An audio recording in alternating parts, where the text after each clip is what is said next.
வீடியோல நம்ம எந்த படத்தோட எக்ஸ்பிளனேஷன் பத்தி பார்க்க போறோம்னா தமிழ்ல இந்த வருஷம் வெளியான ஸ்மைல் மேன் அப்படின்ற படத்தை பத்தி தான் பார்க்க போறோம். இது ஒரு பக்காவான கிரைம் த்ரில்லர் படம்னு சொல்லலாம். இந்த படத்துல சரத்குமார் தான் லீட் ரோல் பண்ணிருப்பாரு. ஸ்டார்டிங்ல இருந்து எண்டிங் வரைக்கும் சூப்பரா கொண்டு போயிருப்பாங்க. நீங்க எதிர்பார்க்காத ட்விஸ்ட் அண்ட் டர்ன்ஸ்லாம் இந்த கதையில வச்சிருப்பாங்க. கண்டிப்பா இந்த படம் உங்க எல்லாருக்குமே பிடிக்கும் நம்புறேன். எக்ஸ்பிளனேஷனுக்குள்ள போறதுக்கு முன்னாடி வீடியோக்கு ஒரு லைக் போடுங்க.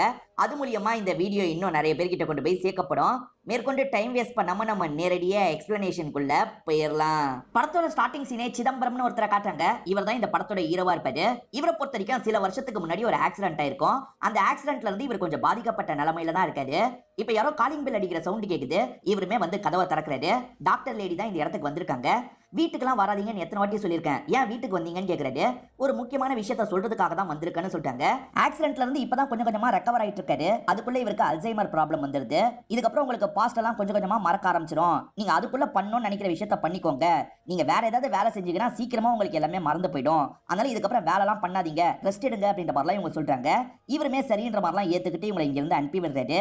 இவரை பொறுத்த வரைக்கும் புக் எழுதிடலாம் நினைக்கிறாரு. இவர் போலீஸ் நிறைய கேஸை சால்வ் பண்ணிருப்பாரு. அதெல்லாம் இவரோட ஞாபகத்துல இருக்குல்ல, இப்பயே நம்ம புக் மாதிரி எழுதிடலாம்னு யோசிக்கிறாரு. இப்ப இவர் விசாரிச்ச கேஸை பத்தி எல்லாம் எழுதுறாரு. அந்த கேஸ் இவர் எப்படிலாம் சால்வ் பண்ணாரு அப்படின்ற மாதிரிலாம் எழுதுறாரு. ஒரு வழியா இந்த புக்கையும் எழுதி முடிச்சிடுறாரு, பப்ளிஷும் பண்ணிடுறாரு. டிபார்ட்மெண்ட்ல இவரை பாராட்டணும்னு நினைக்கிறாங்க. அதனால ஒரு ஃபங்க்ஷன் மாதிரி ஏற்பாடு பண்ணி இவரை பாராட்டுறாங்க. மீடியாக்களும் இந்த ஃபங்க்ஷனுக்கு வந்திருக்காங்க. இப்ப இவர் இருக்காரு பாத்தீங்களா, ஸ்டேஜ் கிட்ட வந்து பேச ஆரம்பிக்கிறாரு. எதனால இந்த புக்கை எழுதி இருக்கிறதா சொல்லிட்டாரு. கொஞ்ச நாள்ல எனக்கு எல்லாமே மறந்துடும், அதுக்குள்ள நான் பண்ண விஷயத்தை ரெக்கார்ட் பண்ணணும்னு நினைச்சேன், அதுக்காக தான் இந்த புக்கை எழுதி இருக்கன்ற மாதிரிலாம் சொல்றாரு. இப்ப வந்திருக்க மீடியாக்கள் ஹீரோ கிட்ட சில கேள்வி எல்லாம் கேக்குறாங்க. ஆக்சுவலா ஹீரோக்கு சீனியரா ஒருத்தர் இருப்பாரு. அவர் பேரு மாணிக்கம் அப்படின்றது. அவர் ஒரு சீரியல் கில்லர் கேஸ சால்வ் பண்ணிருப்பாரு. அவன் பேர் தான் ஸ்மைலி கில்லரா இருக்கும். சரி, அந்த கேஸ் தான் சால்வ் ஆயிடுச்சுல, ஆனா உங்க புக்ல சால்வ் ஆன மாதிரியே நீங்க எழுதல, அப்ப கில்லர் இன்னும் வெளியே தான் இருக்கானா, நீங்க அந்த கேஸை ஏமாத்தி தான் முடிச்சிங்களா அப்படின்ற மாதிரிலாம் கேள்வி கேட்கறாங்க. இவருக்கு சட்டுன்னு என்ன சொல்றதுன்னு தெரியல, கொஞ்சம் நர்வஸ் ஆயிடுறாரு. இவரோட கையெல்லாம் நடுங்க ஆரம்பிக்குது. இப்ப பக்கத்துல இருக்கவங்க எல்லாம் கேள்வி கேட்டது போதும், கிளம்புங்கன்ற மாதிரிலாம் அங்க இருக்கவங்களை அனுப்பிட்டு இருக்காங்க. அதே சமயம் ஹீரோவையும் இங்க இருந்து அனுப்பி வைக்கிறாங்க. இப்ப ஹீரோ கிட்ட பேசுறதுக்காக ராகவன் ஒருத்தர் வந்திருக்காரு. ஹீரோக்கு மாணிக்கம்னு ஒரு சீனியர் இருந்ததா சொன்ன பாத்தீங்களா, அந்த மாணிக்கத்தோட பையனா தான் இந்த ராகவ் இருப்பாரு. நான் தான் மாணிக்கத்தோட பையன்ற மாதிரிலாம் அறிமுகம் ஆகுறாரு. நானே உங்களை வீட்டுல டிராப் பண்றேன்ற மாதிரி கார்ல கூட்டு போயிட்டு இருக்காரு. என்னோட அப்பா அந்த கில்லரை கொன்னுட்டாருன்ற மாதிரி தான் கேஸ் முடிஞ்சது, ஆனா நீங்க ஏன் சார் புக்ல அதை பத்தி எழுதல, அப்ப என்னோட அப்பா கொல்லலையா, என்னதான் சார் நடந்தது அப்படின்ற மாதிரிலாம் இவர் கேட்கறாரு. ஆனா ஹீரோ அதை பத்தி எதுவுமே சொல்ல மாட்டாரு.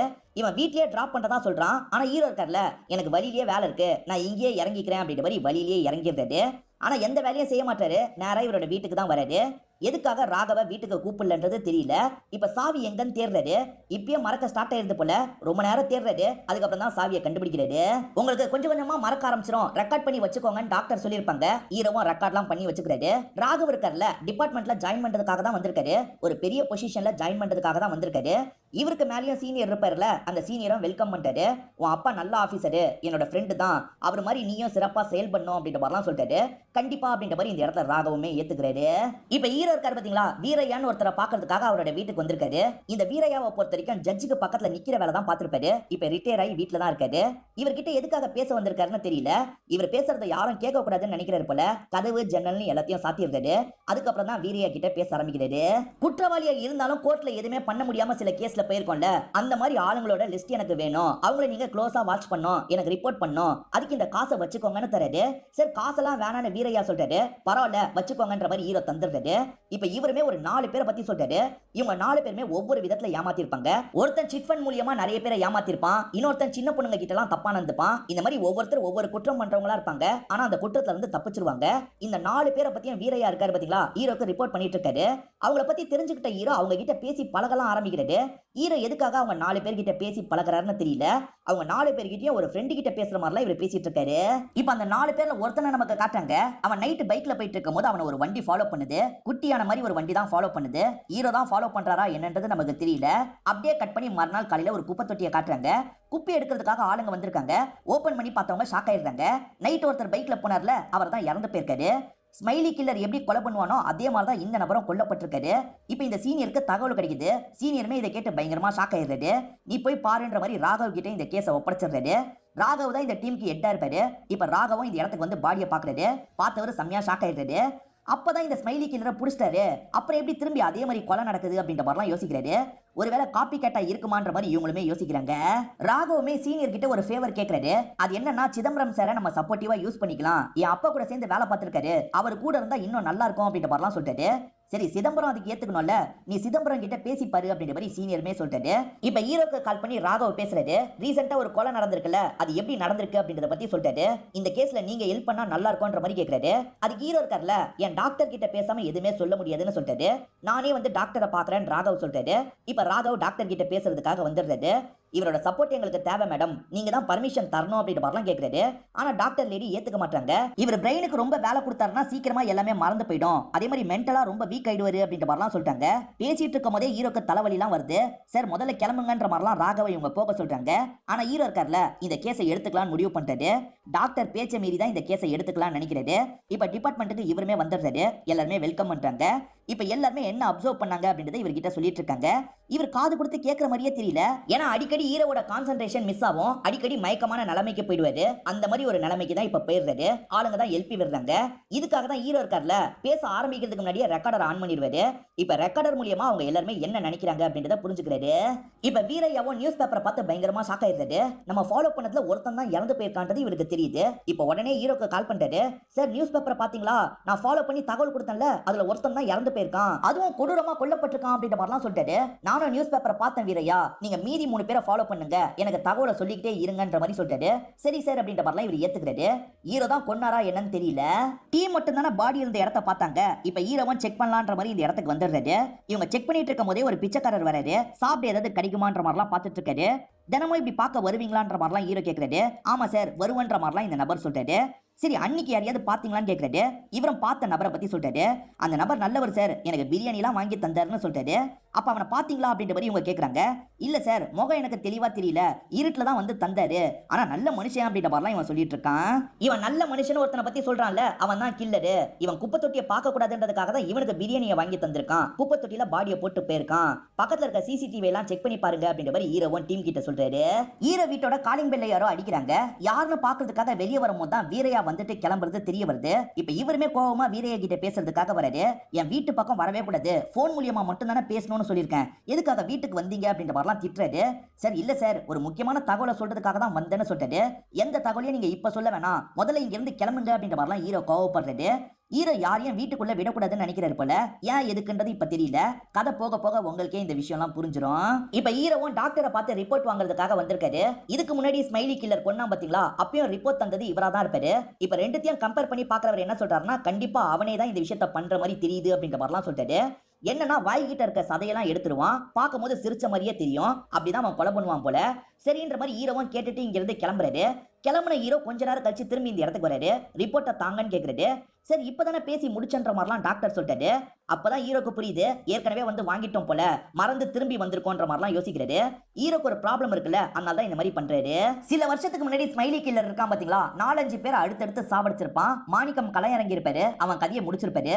இந்த மாதிரி தான் மீடியா கிட்டே இவங்க சொல்லியிருப்பாங்க. அப்படி இருக்கும் போது இப்ப திரும்பி ஒரு கொலை நடந்திருக்குல்ல, அதுவும் அதே பேட்டர்ன்ல நடந்திருக்குல்ல, கில்லர் சாவல உயிரோட தான் இருக்கான், போலீஸ் ஏமாத்திருக்காங்க போலன்ற மாதிரிலாம் மீடியாட்கள் பேச ஆரம்பிக்கிறாங்க. இதெல்லாம் கேட்டுட்டு இருக்க சீனியர் பயங்கரமா டென்ஷன் ஆகுறாரு. நீங்க என்ன பண்ணுவீங்களோ தெரியாது, சீக்கிரமா அந்த கில்லரை பிடிக்கணும்ன்ற மாதிரிலாம் சீனியர் கோவமா சொல்றாரு. ஆளுங்களும் சரின்ற மாதிரிலாம் ஏத்துக்கிறாங்க. இப்பதான் ஜோக்கர் வேஷம் போட்டு ஒரு நபரை நமக்கு காட்டுறாங்க. டிபார்ட்மெண்ட் வாசலுக்கு சைக்கிள்ல வந்து இறங்குறாரு. இப்ப டிபார்ட்மெண்ட் குள்ள நுழையிறாரு. எல்லாரும் யாரு என்னன்னு கேக்குறாங்க. நான் தான் அந்த ஸ்மைலி கில்லர் அப்படின்ற மாதிரிலாம் இவன் சொல்றான். சட்டுன்னு லாக் பண்ணிடுறாங்க.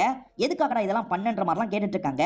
இவன் எதுவுமே சொல்லாம உட்காந்துட்டு இருக்கான். அப்ப ஹீரோ இந்த இடத்துக்கு வராரு. ஹீரோவா இவன் அப்சர்வ் பண்றாரு. இவன் அந்த கில்லர் இல்லன்றதை புரிஞ்சுக்கிறாரு. இவன் கில்லர் இல்ல, பப்ளிசிட்டிக்காக தான் இந்த விஷயத்த பண்ணிட்டு இருக்கான் அப்படின்ற மாதிரிலாம் சொல்லிட்டாரு. சார் உறுதியா தான் சொல்றீங்களா அப்படின்ற மாதிரி ராகவும் இந்த இடத்துக்கு வந்து கேட்கிறாரு. கண்டிப்பா ராகவ், இவன் இதை பண்ணிருக்க வாய்ப்பு இல்லைன்னு சொல்றாரு. என் அப்பா உண்மையான கில்லரை கொண்டுட்டாருன்னா இப்ப கொண்டுட்டு இருக்கவன் யாருன்ற மாதிரிலாம் ராகவ் கேட்கிறாரு. வேற யாரு, காப்பி கேட் கில்லரா இருக்க தான் வாய்ப்பு இருக்கு அப்படின்ற மாதிரிலாம் ஹீரோவும் சொல்லிட்டு இந்த இடத்தை விட்டு கிளம்ப ஆரம்பிக்கிறாரு. அப்படியே கட் பண்ணி ஒரு பாரை நமக்கு காட்டுறாங்க. அந்த 4 பேர்ல ஒருத்தன் இங்க குடிச்சிட்டு இருக்கான். இப்ப இங்க இருந்து கிளம்பலான்னு காரை எடுத்துட்டு கிளம்புறான். இவனை ஃபாலோ பண்றது தானே வீரியாவோட வேலை, இவருமே ஃபாலோ பண்றாரு. இவர் ஃபாலோ பண்ணிட்டு இருக்கும் போது இவர் யாரோ ஃபாலோ பண்ற மாதிரி நமக்கு காட்டுறாங்க. ஸ்டார்டிங் ஒரு குட்டியான வந்த மாதிரி காமிச்சாங்கல்ல, அந்த குட்டியான தான் இவரை ஃபாலோ பண்ணிட்டு இருக்கு. யாரோ ஃபாலோ பண்ற மாதிரியே இவருக்கு தோணுது. அதே மாதிரி இவர் ஃபாலோ பண்ண நபரையே மிஸ் பண்ணிடுறாரு. சரி நாளைக்கு காலையில இருந்து ஃபாலோ பண்ணுவோம், இப்ப வீட்டுக்கு போவோன்ற மாதிரி வீரையா யோசிக்கிறாரு. இப்ப கிளம்பி இவரோட வீட்டுக்கு வந்துடுறாரு. கொஞ்சம் பதட்டமா இருக்கிறதுனால தண்ணி எல்லாம் குடிச்சிட்டு இருக்காரு. அப்பன்னு பார்த்து யாரோ கதவை தட்டுறாங்க. இவர் கதவை திறக்காமையே யாருன்னு கேட்கறாரு. நான் தான் சிதம்பரம் அப்படின்ற மாதிரி சொல்லிட்டாங்க. இவருக்கு டவுட் வருது. உடனே சிதம்பரத்துக்கு கால் பண்றாரு. பார்த்தா ஹீரோ வீட்டில் தான் இருக்காரு. என்ன சொல்லுங்கன்னு கேட்கறாரு. சார் உங்க பேரை சொல்லி யாரோ கதவை தட்டிட்டு இருக்காங்கன்னு சொல்றாரு. அவசரப்பட்டு கதவை திறந்துடாதீங்க, நான் வரேன்னு சொல்றாரு. அப்பன்னு பார்த்து பேக் டோரா அவன் திறந்துடுறான். அந்த கதவு திறந்தே தான் இருக்கு போல. இப்ப வீரையாவும் பயந்துகிட்டே யாருன்னு பாக்குறதுக்காக பக்கத்துல போயிட்டு இருக்காரு. சட்டுன்னு அந்த நபர் வீரையாவை அட்டாக் பண்றான் போல. வீரையா கத்துற மாதிரி சவுண்ட் கேக்குது. இதனால ஹீரோவும் அந்த இடத்துக்கு கிளம்பணும்னு நினைக்கிறாரு. இவர் கிளம்பி போயிட்டு இருக்கும் போது ஒரு சின்ன பொண்ணோட ஞாபகம்லாம் வருது. அந்த சின்ன பொண்ணு யாரு, ஹீரோக்கும் அந்த பொண்ணுக்கும் என்ன சம்மந்தம் தெரியல. இவர் பதட்டமா இப்ப கார்ல வந்துட்டு இருக்காரு. வீரையாவோட வீடு எங்க இருக்குன்னே இவருக்கு கன்ஃபியூஸ் ஆயிருது. கொஞ்சம் கொஞ்சமா மறக்கணும்னு சொன்ன பாத்தீங்களா, அதுதான் இப்ப நடந்துட்டு இருக்கு. இவர் தப்பான வீட்டை கதவை தட்டிடுறாரு. வீரையான்னு யாருமே இல்லன்ற மாதிரி அவங்க சொல்றாங்க. வீரையா எதிர கத்துற சவுண்ட் இன்னமும் கேட்டுட்டு இருக்கு. இவருமே எப்படியாவது கரெக்டான வீட்டை கண்டுபிடிச்சிடணும்னு யோசிக்கிறாரு. இப்ப கரெக்டான வீட்டுக்கு தான் இவர் வந்திருக்காரு. நமக்கு கரெக்டான வீடுன்னு தெரியும். ஆனா ஹீரோ கன்ஃபியூஷன்லயே தான் கதவை தட்டுறாரு. இப்ப உள்ள இருக்க இருக்கான் பாத்தீங்களா, அப்பெல்லாம் யாருமே இல்லன்ற மாதிரி சொல்றான். நம்ம இந்த வாட்டியும் தப்பான வீட்டுக்கு தான் வந்துட்டோம் போலன்னு ஹீரோ யோசிக்கிறாரு. சாரின்ற மாதிரிலாம் இந்த இடத்தை விட்டு கிளம்புறாரு. பார்த்தா உள்ள கில்லர் தான் இந்த மாதிரி சொல்லியிருப்பான். கில்லர் ஏற்கனவே அவரை சாவடிச்சு வச்சிருக்கான்னு நமக்கு தெரிய வருது. ஹீரோ கிளம்பலான்னு கார்க்குள்ள ஏறுறாரு. ரெக்கார்ட் பண்ணதை கேட்கலான்னு கேட்கறாரு. வீரியாவோட வீடு இப்படிதான் இருக்கும்ன்ற மாதிரி அடையாளம் சொல்லி ரெக்கார்ட் பண்ணிருப்பாரு. இந்த வீடும் அதே அடையாளத்துல தானே இருக்குன்னு கவனிக்கிறது. இப்பதான் அங்க ரத்தம் சிந்தி இருக்கிறத பாக்குறாரு. வீட்டுக்குள்ள இருக்கவன் கில்லர் தான் போல அப்படின்ற மாதிரி வேகமா இவருமே வீட்டுக்குள்ள ஓடி வராரு. ஆனா இவர் வரும்போது வீரையாவும் இல்ல, அந்த கில்லரும் இல்ல. அப்படியே கட் பண்ணி துணி கடையில இருக்க ராகவன் நமக்கு காட்டுறாங்க. இவருக்கு நிச்சயம் முடிஞ்சிருக்கும். பொண்ணு கூட துணி எடுக்கிறதுக்காக தான் வந்திருக்காரு. அப்பதான் ஹீரோ கிட்ட இருந்து கால் வருது. அந்த கில்லர் அடுத்த கொலையை பண்ணிட்டான், பாடி பக்கத்துல எங்கேயாவது கிடைக்க வாய்ப்பு இருக்கு, நீங்க எல்லா இடத்தையும் அலாட் பண்ணுங்க அப்படின்ற மாதிரி சொல்லிட்டாரு. சரின்ற மாதிரி ராகவ் ஏத்துக்கிறாரு. இப்ப டீம் கிட்ட எல்லாம் தகவலை சொல்லிடுறாரு. எல்லா இடத்தையும் பயங்கரமா செக்கிங்லாம் பண்ணிட்டு இருக்காங்க. இப்ப செக்கிங் பண்ணிட்டு இருக்க ஆபீசருக்கு வீட்ல இருந்து போன் கால் வருது. அப்படி போன் பேசிட்டு இருக்கும் போது தான் ஆட்டோல வர ஒருத்தர் இருக்கான் பாத்தீங்களா, உள்ள இருந்து பாடி எடுத்து ஒரு இடத்துல போடுறான். இந்த விஷயத்தை இவருமே கவனிச்சிடுறாரு. வாங்க பிடிக்கணும்ன்ற மாதிரி சொல்லிட்டாரு. இப்ப எல்லாருமே சேர்ந்த மாதிரி அந்த ஆட்டோ காரனை லாக் பண்ணிடுறாங்க. சார் சத்தியமா நான் பண்ணல சார் அப்படின்ற மாதிரிலாம் இவன் சொல்றான். நமக்கு ஒரு குட்டி அணியை காட்டுவாங்க பாத்தீங்களா, அது இப்பதான் ஹீரோ இருக்கிற இடத்துக்கு வந்துட்டு இருக்கு. ஹீரோவும் அதை செக் பண்ணலாம் நினைக்கிறாரு. அதுக்குள்ள சார் பாடி கிடைச்சிருச்சு அப்படின்ற மாதிரி தகவல் கிடைக்குது. அதனால இவருமே இந்த குட்டி அணையை செக் பண்ணாமையே விட்டுறாரு. ஆனா போயிட்டு இருக்க குட்டி அணையில இருக்கான்ல, ஒரு ஸ்மைலி பால போட்டுட்டு போறான். இவன் தான் கில்லர் போல அப்படின்ற மாதிரி இவருமே துரத்த ஆரம்பிக்கிறாரு. ஆனா அவன் சட்டுன்னு வண்டி எடுத்து இங்க இருந்து தப்பிச்சு போயிடுறான். இந்த ஆட்டோ டிரைவர் பாடி எப்படி வந்ததுன்னு எனக்கு தெரியாது சார், தயவு செஞ்சு என்ன விட்டுருங்கன்ற மாதிரிலாம் கேட்கறாரு. ஆனா ஆளுங்க நம்பாம பயங்கரமா அடிச்சிட்டு இருக்காங்க. ஆனா ஹீரோ இருக்கார்ல, கில்லரோட வண்டியை நான் பார்த்தேன், இவன் கில்லரா இருக்க வாய்ப்பு இல்லைன்ற மாதிரிலாம் சொல்லிட்டாரு. ஆனா பாடி இவன் வண்டியில தானே இருக்குன்ற மாதிரி ஆளுங்க சொல்லிட்டாங்க. சரி இவன் வண்டி எங்கெல்லாம் போயிருக்குன்றதை செக் பண்ணுங்க அப்படின்ற மாதிரி இவர் சொல்லிட்டாரு. அவன் எங்கெல்லாம் போனான்றதை சொல்றான். அந்த இடத்துல இருக்க சிசிடிவி எல்லாம் இவங்க செக் பண்றாங்க. அப்படி செக் பண்ணும்போது தான் ஒரு விஷயத்தை இவங்க கவனிக்கிறாங்க. அவன் ஒரு சிக்னல்ல நின்னுட்டு இருக்கான். அப்ப பக்கத்துல வேற ஒரு வண்டி வருது, புகையெல்லாம் போட்டு விடுது. அந்த புகையில இவனுக்கு வாந்தியே வந்திருக்கும். இவனுமே கொஞ்சம் தள்ளி போய் வாந்திலாம் எடுத்துட்டு இருக்கான். அந்த கேப்ல தான் கில்லர் இருக்கான் பாத்தீங்களா, இவன் வண்டியில பாடியை வச்சிருக்கான். இவன் லேட்டா தான் அந்த பாடியை பார்த்திருப்பான். உடனே டிஸ்போஸ் பண்ணணுன்றதுக்காக தான் ஒரு இடத்துல போட்டுட்டு போயிருப்பான். அந்த வண்டியில இருக்கவனை கவனிச்சியான்ற மாதிரி கேக்குறாங்க. கவனிக்கல சார், ஆனா உள்ள ரேடியோ ஓடிட்டு இருந்தது, நானே வருவேன்ன்ற சாங் தான் அவன் கேட்டுட்டு இருந்தான் அப்படின்ற மாதிரிலாம் சொல்லிட்டாரு. அவனை அனுப்பி விட்டுறாங்க. இப்ப ராகவுக்கு அப்பா சீரியல் கில்லரை கொல்லலன்றது தெரிஞ்சிருது. என் அப்பா உண்மையான சீரியல் கில்லரை கொல்லல சார், இவன் தானே அந்த உண்மையான கில்லரு சொல்லுங்கன்ற மாதிரிலாம் கேட்கறாரு. ஆனா ஹீரோ இவன் கேட்கிற எந்த கேள்விக்கும் பதில் சொல்ல மாட்டாரு. அப்படியே கட் பண்ணி கில்லரை நமக்கு காட்டுறாங்க. நானே வருவேன் அப்படின்ற சாங்க தான் அவன் கேட்டுட்டு இருக்கான். அவன் பேச நமக்கு இப்ப கூட தெளிவா காட்ட மாட்டாங்க. இங்கதான் படத்தோட இன்டர்வல போடுறாங்க. ரெண்டாவதா கொல்லப்பட்டது வீரையா இல்ல, வீரையாவை பத்தி ராகவும் விசாரிச்சுட்டு இருக்காரு. பேத்தி தான் தாத்தாவை பத்தி சொல்லிட்டு இருக்காங்க. தாத்தா ரீசெண்டா எனக்கு நிறைய காசு தந்தாரு ஃபீஸ் கட்டுறதுக்கு அப்படின்ற மாதிரிலாம் சொல்றாங்க. இப்ப இவங்க உள்ள போய் செக் பண்ணலாம் செக் பண்றாங்க. அப்ப நிறைய காசு ஒரு இடத்துல கிடைக்குது, ஒரு ஃபைலும் கிடைக்குது. சார் அவர் எப்பவுமே சீக்கிரட்டா வைக்கிற இடத்துல இதுதான் கிடைச்சது அப்படின்ற மாதிரி ஃபைல தராங்க. இவருமே அந்த ஃபைலை பார்த்து ஷாக் ஆயிடுறாரு. ஏன்னா கொல்லப்பட்டவனோட பேர் அதுல இருக்கு. 4 பேரை இவர் க்ளோஸா வாட்ச் பண்ணிருக்காருன்னு தெரியுது. அதே சமயம் சிதம்பரத்துக்கிட்ட அடிக்கடி பேசியிருக்காருன்னு தெரிய வருது. ரெண்டாவதா கொல்லப்பட்டிருக்க வீரையா உங்களுக்கு தெரிஞ்சவர் தானே அப்படின்ற மாதிரி ராகவ் கேட்கிறாரு. ஹீரோவும் ஆமான்னு சொல்றாரு. அந்த வீரையா 4 பேரை ஃபாலோ பண்ணிருக்காரு, நீங்க சொல்லி தான் கண்டிப்பா ஃபாலோ பண்ணிருக்காரு. எதுக்காக சார் இந்த விஷயத்தெல்லாம் பண்ணிட்டு இருக்கீங்க? உண்மையான கில்லர் சாகலன்னு உங்களுக்கு தெரிஞ்சிருக்கு, அதை ஏன் சார் இத்தனை வருஷம் நீங்க மறைச்சிங்க அப்படின்ற மாதிரிலாம் இவர் கோவமா கேட்டுட்டு இருக்காரு. என் அப்பாவை பத்தி நான் தெரிஞ்சுக்கணும் சார் சொல்லுங்கன்ற மாதிரி கேட்கிறாரு. ஹீரோவும் சொல்லலாம் அப்படின்ற மாதிரி இவரோட அப்பாவை பத்தி சொல்ல ஆரம்பிக்கிறாரு. இப்பதான் மாணிக்கத்தோட பிளாஷ்பேக் நமக்கு காட்டுறாங்க. மாணிக்கத்தை பொறுத்த வரைக்கும் ஹீரோக்கு சீனியர், அதே மாதிரி மென்டரா இருப்பாரு. மாணிக்கம் ரிட்டையர் ஆகிற ஸ்டேஜுக்கு வந்துடுறாரு. இது வரைக்கும் இவர் எடுத்த எல்லா கேஸையும் சால்வ் பண்ணிருப்பாரு. இப்பதான் ஸ்மைலி கில்லரோட கேஸ் வந்திருக்கு, அதை மட்டும் இவரால் சால்வ் பண்ண முடியல. இவர் பயங்கரமா கஷ்டப்பட்டு இருக்காரு. நான் போகும்போது நல்ல பேரோட போனோம், அதுக்கு இந்த கேஸ் எப்படியாவது சால்வ் பண்ணும் அப்படின்ற மாதிரி சொல்றாரு. கவலைப்படாதீங்க சார், நம்ம எப்படியாவது சால்வ் பண்ணிடலாம் அப்படின்ற மாதிரி ஹீரோவும் சப்போர்ட்டிவா பேசுறாரு. மாணிக்கத்துக்கு மேல் இடத்துல இருந்து பயங்கரமா பிரஷர் வந்துட்டு இருக்கு. இப்படியே தான் நாட்கள் ஓடிட்டு இருக்கு. திடீர்னு ஒரு நாள் மாணிக்கம் இருக்காரு பாத்தீங்களா, நான் கில்லரை கொன்னுட்டேன்ற மாதிரி மீடியாட்கள் எல்லாம் வர வச்சிருக்காரு. மீடியாட்கள் கிட்ட பேட்டி மாதிரி தந்துட்டு இருக்காரு. இதை கவனிச்சிட்டு இருக்க ஹீரோ இருக்கார்ல, சொன்ன மாதிரியே ஷேர் பண்ணிட்டாரு அப்படின்ற மாதிரிலாம் யோசிக்கிறாரு. கொஞ்ச நாள் கழிச்சு ஹீரோவை பார்க்கறதுக்காக ஒரு லேடி வீட்டுக்கு வந்திருக்காங்க. அந்த லேடி சில விஷயங்கள் இந்த இடத்துல சொல்ல ஆரம்பிக்கிறாங்க. இவங்க ஹஸ்பண்டை பொறுத்த வரைக்கும் குற்றவாளியா இருப்பாரு. அந்த குற்றவாளியை பார்க்கறதுக்காக தான் அந்த சார் வந்திருக்காரு. அவங்க கிட்ட 10 லட்சம் ரூபாய் தந்திருக்காரு. எனக்கு ஹெல்ப் பண்ணு அப்படின்ற மாதிரிலாம் பேசியிருக்காரு. ஹஸ்பண்டுமே இந்த காசை வச்சுக்கோன்னு ஒய்ஃபு கிட்ட தந்துட்டு போயிருப்பாரு. அவர் தான் ஸ்மைலி மேன்ன்ற மாதிரி கொலை பண்ணி வச்சிருக்காரு. என் ஹஸ்பண்ட் கில்லர்லாம் இல்ல சார், ஏமாத்தி அவர் காலி பண்ணிட்டாரு அப்படின்ற மாதிரிலாம் இவங்க சொல்றாங்க.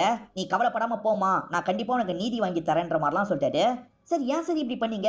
அவன் ஸ்மைலி கில்லர் இல்லன்னு உங்களுக்கும் தெரியும், வேணும்ட்டே தானே இப்படி பண்ணீங்கன்னு கேக்குறாரு. என் பேரை காப்பாத்திக்க என்ன பண்றதுன்னு தெரியல, அதனால தான் இந்த மாதிரி ஒரு விஷயத்த பண்ணிட்டேன். தயவு செஞ்சு யார்கிட்டயும் சொல்லாத, நான் வாங்கின பேர் எல்லாமே ஒரே நாள்ல போயிடும் அப்படின்ற மாதிரிலாம் இவர் சொல்லிட்டாரு. அதனால ஹீரோவும் சொல்ல வேணான்ற மாதிரி நினைக்கிறாரு. இப்ப பார்ட்டி மாதிரி பண்றாங்க, எல்லாருமே இந்த ஆபீசரை பாராட்டுறாங்க. ஆனா ஹீரோக்கு மட்டும் இவர் பண்ணதை நினைச்சு கோவமா இருக்கு. இப்ப ஆபீசருக்கு போன் கால் வருது, போய் பேசுறாரு. பேசினவர் என்ன நினைக்கிறாருன்னு தெரியல. ஹீரோவை பக்கத்துல கூப்பிடுறாரு. ஹீரோ என்ன விஷயம்னு கேக்குறாரு. அந்த உண்மையான ஸ்மைலி கில்லர் தான் பேசுறான், நான் ஏமாத்தி கேஸ முடிச்சது அவனுக்கு கோவத்தை வர வச்சிருக்கு போல, அதனால தான் மீட் பண்ணணும்னு கூப்பிடுறான் அப்படின்ற மாதிரி சொல்லிட்டாரு. இப்ப டீமையும் கூட்டு போக முடியாது, ஏன்னா டீமை கூட்டு போனா கில்லர் இன்னும் சாவலியான்ற மாதிரி கேள்வி வரும்ல. இவர் தயங்குறாரு. அதனால ஹீரோ நான் கூட வரேன்னு சொல்லிட்டாரு. இப்ப 2 பேருமே சேர்ந்த மாதிரி அந்த இடத்துக்கு வந்துடுறாங்க. அந்த கில்லர் எங்கன்னு தேடிட்டு இருக்காங்க. அப்படி தேடிட்டு இருக்க மாணிக்கம் இருக்காருல்ல, திடீர்னு ஹீரோவையே ஷூட் பண்றதுக்காக வராரு. ஹீரோ உயிரோட இருந்தா என்னைக்குனாலும் இந்த விஷயத்தை வெளியே சொல்லிடுவார்ல, அதனால தான் ஹீரோ கதையை முடிக்கிறதுக்காக கூட்டு வந்திருக்காரு. ஹீரோவை ஷூட் பண்ணலாம் நினைக்கிறதுக்குள்ள ஹீரோ தடுத்து சண்டை போடுறாரு. இப்ப ஹீரோ தப்பிக்கிறதுக்காக அவரை ஷூட் பண்ணிடுறாரு. அவருமே புல்லட் வாங்கி உருண்டு கீழே போய் விழுந்துட்டு இருக்காரு. சரி கீழே போனவரை பார்க்கலான்னு ஹீரோ கீழே வந்துட்டு இருக்காரு. ஆனா அதுக்குள்ள உண்மையான கில்லர் இருக்கான் பாத்தீங்களா, அவரோட பாடியை இங்க இருந்து கொண்டு போயிட்டு இருக்கான். இவன் தான் உண்மையான கில்லர் போலன்னு ஹீரோ யோசிக்கிறாரு. அவனை பிடிக்கணும்ன்ற மாதிரி கார்ல பின்னாடி ஃபாலோ பண்ணி போயிட்டு இருக்காரு. அப்படி போயிட்டு இருக்கும் போது தான் ஹீரோக்கு ஏடவிடாம ஆக்சிடென்ட் ஆயிருக்கும். இந்த ஆக்சிடென்ட்ல தான் இவர் காயப்பட்டு ட்ரீட்மெண்ட்லாம் எடுத்திருப்பாரு. உன் அப்பா பாடியை ஒருத்தன் கொண்டு போனான்ல, அவன் தான் கில்லரா இருக்க வாய்ப்பு இருக்குன்ற மாதிரிலாம் ஹீரோ சொல்லிட்டு இருக்காரு. ஆனா இவர் சொல்றதை நம்புறதா வேணாமான்ற மாதிரி ராகவுக்கு டவுட்லாம் வருது. ஏன்னா இவர் அப்பா மேல இவருக்கு ரொம்ப நம்பிக்கைலாம் இருக்கும். ஹீரோ தப்பானவரா இருந்துட்டா என்ன பண்றது அப்படின்ற மாதிரிலாம் யோசிக்கிறாரு. இப்ப கூட்டி கழிச்சு பார்க்கும்போது ஹீரோ மேலதான் இவங்களுக்கு நிறைய டவுட் வருது. காரணம் ஸ்டார்டிங் ஒரு 4-5 பேர் கொல்லப்பட்டாங்க பாத்தீங்களா, அவங்க எல்லாருமே ஹீரோக்கு வேண்டியவங்களா இருப்பாங்க. அது எப்படி ஹீரோக்கு வேண்டியவங்க மட்டும் கொல்லப்படுறாங்க? ஹீரோ தான் கொலை பண்ணிருக்க வாய்ப்பு இருக்குன்னு நினைக்கிறாரு. இப்ப கொல்லப்பட்டவங்களும் ஹீரோ பழகினவங்களா தான் இருப்பாங்க. வீரையா கூட பழகிருப்பாரு. அந்த 4 பேர்ல ஒருத்தங்கிட்டயும் பழகிருப்பாரு. ஹீரோ யார்கிட்ட எல்லாம் பழகுறாரோ அவங்க தான் கொல்லப்படுறாங்க. ஹீரோ பெட் ரெஸ்ட்ல ஒரு 2 வருஷம் இருந்தாரு. அந்த 2 வருஷம் எந்த ஒரு கொலையும் நடக்கல. ஹீரோ திரும்பி ரெக்கவர் ஆனோன்னு கொலை நடக்குது. சோ ஹீரோ தான் இந்த விஷயத்த பண்ணிட்டு இருக்காரு. ஹீரோவை வீட்டு காவல்ல வைக்கணும் அப்படின்ற மாதிரி சொல்லிட்டாரு. ஆளுங்களும் சரின்ற மாதிரிலாம் இந்த இடத்துல ஏத்துக்கிறாங்க.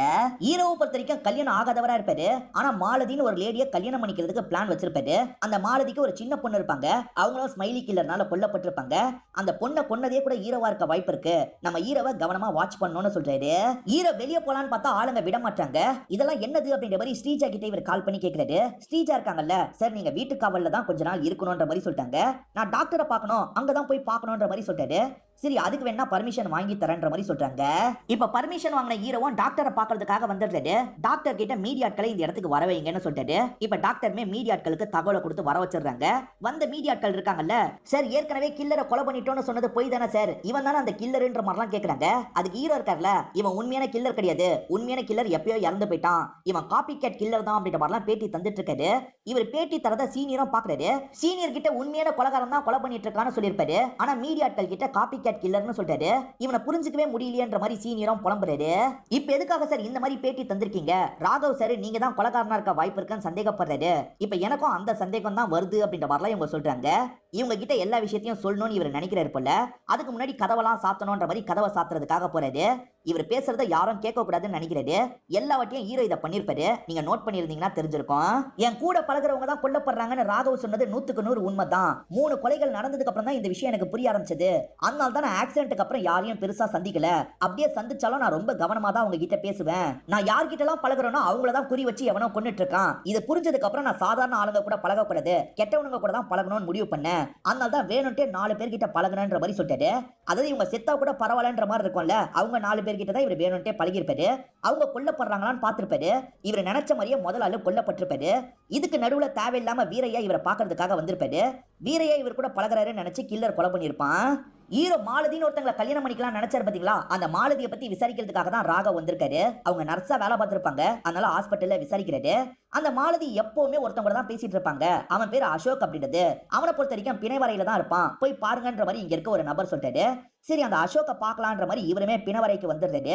இப்பதான் அசோக்ன்ற நபரை நமக்கு காட்டுறாங்க. இந்த ரோல கலையரசன் தான் பண்ணிருப்பாரு. இவரை யார் சார் அப்படின்ற மாதிரிலாம் கேட்கறாரு.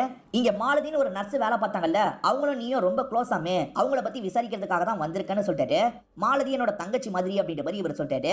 மாலதி பொண்ணு அந்த ஸ்மைலி கில்லர் கொலை பண்ணிட்டான் சார், அதனால தாங்கிக்க முடியாம சூசைட் பண்ணி இறந்து போயிட்டா, இவ்வளவுதான் எனக்கு தெரியும்ன்ற மாதிரிலாம் சொல்லிட்டாரு. வேற ஏதாவது தெரிய வந்தா எனக்கு கால் பண்ணு அப்படின்ற மாதிரி ராகவும் நம்பரை தந்துட்டு இங்க இருந்து கிளம்புறாரு. ராகவ் போனதுக்கு அப்புறம் தான் இந்த அசோக் இருக்கார்ல ஓபன் பண்ணி பாக்குறாரு. வாய்கிட்ட இருக்க தோலெல்லாம் கிழிச்சு வச்சிருக்காரு. இவர் தான் ஸ்மைலி கில்லர்ன்ற மாதிரி நமக்கு காட்டுறாங்க.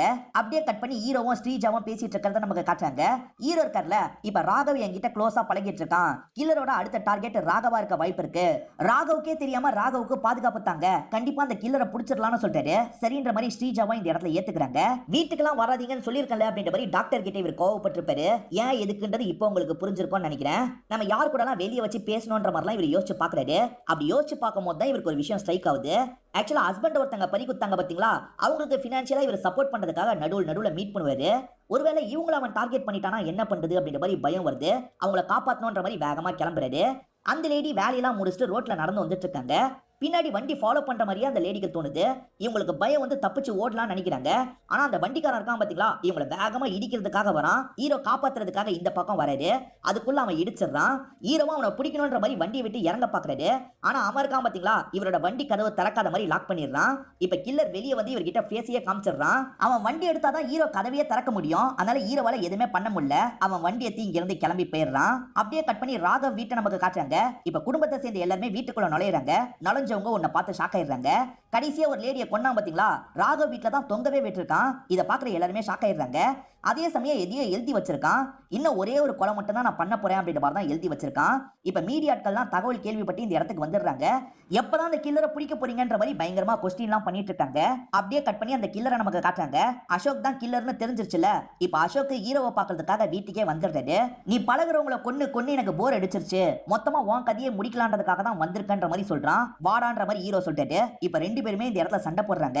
ஹீரோ ரொம்ப ஈஸியா அவனை அடிச்சு போட்டுறாரு. இப்ப அவன் கீழே விழுந்து கிடக்குறான்ல, அவன் கழுத்தை நெரிச்சு சாவடிக்கலாம்னு நினைக்கிறாரு. என்ன சாவடிச்சிட்டனா எதுக்காக நான் இதை பண்ணணும் உனக்கு தெரியாதுல்ல, தெரிஞ்சுக்கணுமா வேணாமான்ற மாதிரி கிண்டல் பண்றான். ஹீரோ தெரிஞ்சுக்கணும்னு நினைக்கிறாரு. ஏன்டா இப்படி பண்ணன்னு கேட்கிறாரு. இவனுமே காரணத்தை சொல்ல ஆரம்பிக்கிறான். இவர் பிணவரையில வேலை பார்க்கறாருல, அதனால மூஞ்சி எப்பவுமே சிடுசிடுன்னு தான் இருக்கும். ஏன்டா இப்படி மூஞ்ச வச்சிருக்கன்ற மாதிரி எல்லாருமே இவரை கிண்டல் பண்ற மாதிரிலாம் பேசுவாங்க. இவருக்கு பயங்கரமா கோவம்லாம் வரும். எரிச்சிடலான்ற மாதிரி சில பாடிலாம் இவருக்கு வரும் பாத்தீங்களா, அந்த பாடியோட வாயில இருக்க தோலெல்லாம் இவர் பிச்சிருவாரு. சிரிச்ச மாதிரி அவங்கள மாத்திடுவாரு. ஒரு விதமான சந்தோஷத்தை தரும். அதுக்காக தான் இந்த விஷயத்தெல்லாம் இவர் பண்ணிட்டு இருப்பாரு. இவர் வேலை பார்க்குற இடத்துல யாருமே இவர்கிட்ட முகம் கொடுத்து பேச மாட்டாங்க. மாலதி அப்பதான் வேலைக்கு சேர்ந்திருப்பாங்க. இவரை பார்த்தோன்னே லைட்டா ஸ்மைல் பண்ணிட்டுலாம் போறாங்க. இவருக்கு கொஞ்சம் சந்தோஷமா இருக்கு. இவர் தனியா உட்காந்து சாப்பிட்டு இருக்காரு. ஆனா மாலதி பக்கத்துல வந்து உட்காடுறாங்க. இந்தாங்க எடுத்துக்கோங்க அப்படின்ற மாதிரிலாம் தந்துட்டு இருக்காங்க. இந்த மாதிரிலாம் மாலதி பண்றது இவருக்கு ரொம்பவே பிடிக்க ஆரம்பிச்சிருது. மாலதி ஹஸ்பண்டை இழந்து பொண்ணு கூட தான் தனியா இருந்துட்டு இருக்காங்கன்னு இவருக்கு தெரிய வருது. நம்ம கல்யாணம் பண்ணிக்கிட்டா என்னன்ற மாதிரிலாம் இவர் யோசிக்கிறாரு. மாலதி வேலை பார்த்துட்டு இருக்கும் போது இவர் சட்டுன்னு வந்து ப்ரப்போஸ் பண்ணிடுறாரு. மாலதி எதுவுமே சொல்லாம நின்னுட்டு இருக்காங்க. கொஞ்ச நேரம் கழிச்சு மாலதியே பேசுறதுக்காக வராங்க. எனக்கு ஓகே தான், என் பொண்ணுக்கும் ஓகேனா கல்யாணம் பண்ணிக்கலாம் அப்படின்ற மாதிரி சொல்றாங்க. பொண்ணை இம்ப்ரெஸ் பண்ணலான்ற மாதிரி பாலெல்லாம் வாங்கிட்டு வந்து தந்து அந்த பொண்ணு கூட விளையாடிட்டு இருக்காரு. குறுக்க இந்த கௌஷிக் வந்தா அப்படின்ற மாதிரி கரெக்டா இந்த இடத்துக்கு ஹீரோ வந்துட்டாரு. ஹீரோ பக்கத்து வீட்டை சேர்ந்தவரா இருப்பாரு. அடிக்கடி இந்த பொண்ணை பார்க்க வருவார் போல. இந்த பொண்ணு ரொம்ப க்ளோஸாலாம் ஹீரோ கிட்ட பேசிட்டு இருக்கா. இதெல்லாம் பாக்குற இவருக்கு பயங்கரமா கோவம் வருது. மாலதிக்கு அசோக்க தானே பிடிச்சிருக்கு, அசோக் நம்ம கூடயே இருந்தா நல்லா இருக்கும்ல அப்படின்ற மாதிரிலாம் பொண்ணு கிட்ட சொல்றாங்க. இல்லம்மா, சிதம்பரம் சார் நம்ம கூட இருந்தா தான் நல்லா இருக்கும், சிதம்பரம் சாரை நீங்க கல்யாணம் பண்ணிக்கோங்க அப்படின்ற மாதிரிலாம் சொல்றா. இதை கேட்கிற இவரோட முகமே மாறிடுது. இப்ப சிதம்பரம் கிட்ட விளையாடுறதுக்காக வந்துடுறா. நான் உங்க கூட இருக்கணும்னு ஆசைப்படுறீங்கல்ல, அப்ப என்னோட அம்மாவை கல்யாணம் பண்ணிக்கோங்க அப்படின்ற மாதிரிலாம் சொல்றா. இதெல்லாம் சின்ன பசங்க பேசக்கூடாதுமா, பெரியவங்க பேசுற விஷயம், இதெல்லாம் பேசாது அப்படின்ற மாதிரி இவருமே அந்த பொண்ணு கிட்ட சொல்லிட்டு இருக்காரு. இந்த மாதிரிலாம் நடந்துட்டு இருக்க விஷயத்த வெளியே இருந்து இந்த அசோக் கவனிக்கிறாரு. பயங்கரமா கோவம் வருது. கவலைப்படாத, என்னோட பொண்ணு ஒரு நாள் உன்னை ஏத்துப்பா அப்படின்ற மாதிரிலாம் மாலதி சொல்றாங்க. இவருக்கு ஹீரோ மேல கோவம் வருதுல. ஹீரோ பழகுறவங்க எல்லாம் நம்ம கொலை செய்யணும், ஹீரோ அந்த கேஸை விசாரிக்கிறதுக்கு ட்ரை பண்ணிக்கிட்டே இருக்கணும்ன்ற மாதிரிலாம் இவர் யோசிக்க ஆரம்பிக்கிறாரு. அதனால தான் நிறைய கொலைலாம் பண்ண ஆரம்பிச்சிருப்பாரு. சந்தேக கேஸ்ல நிறைய பேரை புடிச்சிட்டு வந்து விசாரிக்கிறாங்க. ஹீரோவும் சந்தேக கேஸுக்காக எல்லாரையும் கூட்டு வந்துருவீங்களா, எல்லாரையும் அனுப்பி விடுங்கன்ற மாதிரிலாம் ஆளுங்க கிட்ட கோவப்படுறாரு. இப்ப எல்லாருமே இங்க இருந்து கலைஞ்சு போறாங்க. அதுல ஒருத்தரா தான் இவரும் இருப்பாரு. நம்ம மேல சந்தேகம் கூட வரலன்ற மாதிரிலாம் சந்தோஷமா இங்க இருந்து கிளம்பி போயிட்டு இருக்காரு. மாலதி இல்லாத சமயம் இவர் குழந்தைய பாக்குறதுக்காக வீட்டுக்கு வந்திருக்காரு. ஏன் பாப்பா, அங்கிள் உனக்கு பிடிக்க மாட்டேங்குது, அங்கிள் நல்லபடியா உன்னை பார்த்துப்பேன், உன் அம்மாவை நான் கல்யாணம் பண்ணிக்கிறேன், நீ பர்மிஷன் தான்ற மாதிரிலாம் கேட்கிறாரு. ஆனா இந்த பொண்ணு உங்களை எனக்கு பிடிக்கலன்ற மாதிரிலாம் சொல்றா. ஏன் பிடிக்கலன்ற மாதிரி இவர் கோவமா கேட்கிறாரு. இதை பார்த்து இந்த பொண்ணு மிரண்டு போயிடுறா. சாரி பாப்பா, தெரியாம கோவப்பட்டுட்டேன், சாரின்ற மாதிரி சொல்றாரு. ஆனா இந்த பொண்ணு பயந்துகிட்டே இருக்கா. என்ன பார்த்து பயப்படாதன்ற மாதிரி மாஸ்க போட்டு இவர் விளையாட்டுலாம் காட்டுறாரு. அப்பயுமே இந்த பொண்ணு இவரை பார்த்து ரொம்ப பயப்படுறா. இப்ப தப்பிச்சு இங்க இருந்து ஓடணுன்ற மாதிரிலாம் ஓட ஆரம்பிக்கிறா. பாப்பா பாப்பா நில்லுன்ற மாதிரி இவரும் துரத்திக்கிட்டே வந்துட்டு இருக்காரு. அப்படி வந்துட்டு இருக்கும் போது ஹீரோ அந்த வழியா போயிட்டு இருக்காரு. இந்த பொண்ணுமே ஹீரோவை கூப்பிடுறதுக்கு ட்ரை பண்றா. இவர் இருக்கார்ல சட்டுன்னு இந்த பொண்ணோட வாயை மூடிடுறாரு. யாரோ கூப்பிட்ட மாதிரி இருந்ததே அப்படின்ற மாதிரி ஹீரோ கொஞ்ச நேரம் வெயிட் பண்றாரு. அதுக்கப்புறம் இங்க இருந்து கிளம்பிடுறாரு. இவனுமே வாயில இருந்து கை எடுக்கிறான். பார்த்தா இந்த பொண்ணு இந்த இடத்துல இறந்து போயிடுறாங்க. அதனால ஸ்மைலி கில்லர் கொன்ன மாதிரி இவன் தான் செட் பண்ணி வச்சிருப்பான். பொண்ணு இறந்து போயிட்டாலே அப்படின்ற மாதிரி மாலதி பயங்கரமா ஃபீல் பண்றாங்க. இப்ப திடீர்னு எந்திரிச்சு போறாங்க. எங்க எந்திரிச்சு போறான்ற மாதிரி இவருமே ஃபாலோ பண்ணி வராரு. பார்த்தா பொண்ணு இறந்த துக்கத்துல மாலதி இருக்காங்கல்ல தூக்கு மாட்டி இறந்து போயிடுறாங்க. மாலதி ஏன் இப்படி பண்ண அப்படின்ற மாதிரி இவருமே பயங்கரமா இந்த இடத்துல ஃபீல் பண்ணிட்டு இருக்காரு. நீ மட்டும் எங்க லைஃப்க்கு நடுவுல வரலன்னு வச்சுக்கோ, எல்லாமே நான் நினைச்ச மாதிரி நடந்திருக்கும் அப்படின்ற மாதிரிலாம் இவன் கோவமா சொல்லிட்டு இருக்கான். இப்ப ஹீரோவும் இவன் கூட சண்டை போடுறதுக்காக வராரு. ரெண்டு பேருமே மாத்தி மாத்தி பயங்கரமா இந்த இடத்துல சண்டை எல்லாம் போட்டுட்டு இருக்காங்க. இப்ப ஸ்ரீஜா இருக்காங்கல்ல ராகவ உட்கார வச்சு பேசுறாங்க. அடுத்த டார்கெட் நீயா இருக்க வாய்ப்பு இருக்குன்ற மாதிரி தான் ஹீரோ சந்தேகப்பட்டாருன்னு சொல்றாங்க. ஒருவேளை அந்த கில்லர் ஹீரோவே கொல்லலாம்னு முடிவு பண்ணிட்டா நம்ம ஹீரோவை பாக்குறதுக்கு போனோன்ற மாதிரி ராகவ சொல்றாரு. கால் பண்ணா ஹீரோ போன் எடுக்க மாட்டாரு. அதனால வேகமா வீட்டுக்கிட்டே இவங்க போயிட்டு இருக்காங்க. ஹீரோ முதல்ல நல்லா சண்டை போட்டார்ல, இப்ப அடி வாங்கிட்டு இருக்காரு. கண்ணுல அவன் மண்ணு மாதிரி தூவி விட்டுறான். அதுதான் இவர் கொஞ்சம் அடி வாங்க ஆரம்பிச்சிடுறாரு. இதுதான் கேப்ன்ற மாதிரி அவன் தப்பிச்சு போயிடுறான். ஆளுங்க வந்து அவன் யாருன்ற மாதிரி கேக்குறாங்க. அவன் யாருன்றது எனக்கு மறந்து போயிடுச்சு அப்படின்ற மாதிரி சொல்றாரு. இவருக்கு தான் கொஞ்ச நேரத்துக்கு ஒரு தடவை மறந்து போயிடும்ல, எல்லாமே மறந்து போயிருக்கும். ஆனா ஹீரோ புத்திசாலித்தனமா ஒரு விஷயத்த பண்ணிருப்பாரு. அவன் பேசுறதுக்காக வரும்போதே ரெக்கார்டர் ஆன் பண்ணிருப்பாரு. பேசுறத வச்சு யாருன்னு கண்டுபிடிச்சிட முடியும்ல. இவரும் பேசுனதை கேட்கறாரு. சோ பிணவரையில வேலை பார்க்குற அசோக் தான் இந்த விஷயத்த பண்ணிருக்கான்றது இவருக்கு தெரிய வந்துருது. இவர் வேகமா ஹாஸ்பிட்டலை விட்டு கிளம்புறாரு. ஹீரோ ஹாஸ்பிட்டலை விட்டு கிளம்பி இருக்காருன்னு ஆளுங்களுக்கு தெரிய வருது. ஆளுங்களும் பின்னாடியே போயிட்டு இருக்காங்க. இப்ப இவர் அசோக்க பாக்குறதுக்காக வந்துடுறாரு. என்ன திரும்பி வந்துட்டாரு அப்படின்ற மாதிரி அசோக் ஷாக் ஆகுறான். இப்ப ரெண்டு பேருமே பயங்கரமா சண்டை போட்டுட்டு இருக்காங்க. அசோக் இருக்கான்ல இவரை போட்டு பயங்கரமா அடிச்சிடறான். ஹீரோக்கு அந்த பொண்ணு கூட விளையாண்டதெல்லாம் மைண்டுக்குள்ள ஓடிட்டு இருக்கு. ஹீரோவும் வெறித்தனமா சண்டை போடுறாரு. அசோக்கோட கதையை முடிச்சிடுறாரு. இப்ப மீடியாவை சந்திச்சு இவங்களுமே பேசுறாங்க. அசோக் தான் அந்த சீரியல் கில்லர் வேலையை பண்ணிருக்கான். அசோக் கதையை நாங்க முடிச்சிட்டோம் அப்படின்ற மாதிரிலாம் சொல்லிட்டு இருக்காங்க. சரி சிதம்பரம் சார் எங்கன்ற மாதிரி மீடியாக்கள்லாம் கேட்கறாங்க. அப்படியே கட் பண்ணி ஒரு ஹாஸ்பிட்டல் நமக்கு காட்டுறாங்க. மூளைக்கு ரொம்ப வேலை கொடுத்தீங்கன்னா எல்லாமே ஸ்பீடா மறந்து போயிடும் டாக்டர் லேடி சொன்னாங்கல்ல. இவருக்கு எல்லாமே மறந்து போயிருக்கும். இவர் கில்லரை பிடிச்சது மறந்து போயிருக்கும். அதே சமயம் இவர் யாருன்றதே இவருக்கு மறந்து போயிருக்கும். இப்ப ஹாஸ்பிட்டல்ல இவர் உட்காந்து இருக்க மாதிரி காமிச்சு நமக்கு படத்தை முடிச்சிடுறாங்க. இந்த படத்துல வந்த ட்விஸ்ட் அண்ட் டர்ன்ஸ்லாம் உங்களுக்கு பிடிச்சிருக்கும் நம்புறேன். இந்த வீடியோ உங்களுக்கு பிடிச்சிருந்ததுன்னா லைக் பண்ணுங்க, கமெண்ட் பண்ணுங்க, மறக்காம 360 தமிழ் சேனலை சப்ஸ்கிரைப் பண்ணுங்க. தொடர்ச்சியா இந்த மாதிரி வீடியோக்கள் வந்துகிட்டே தான்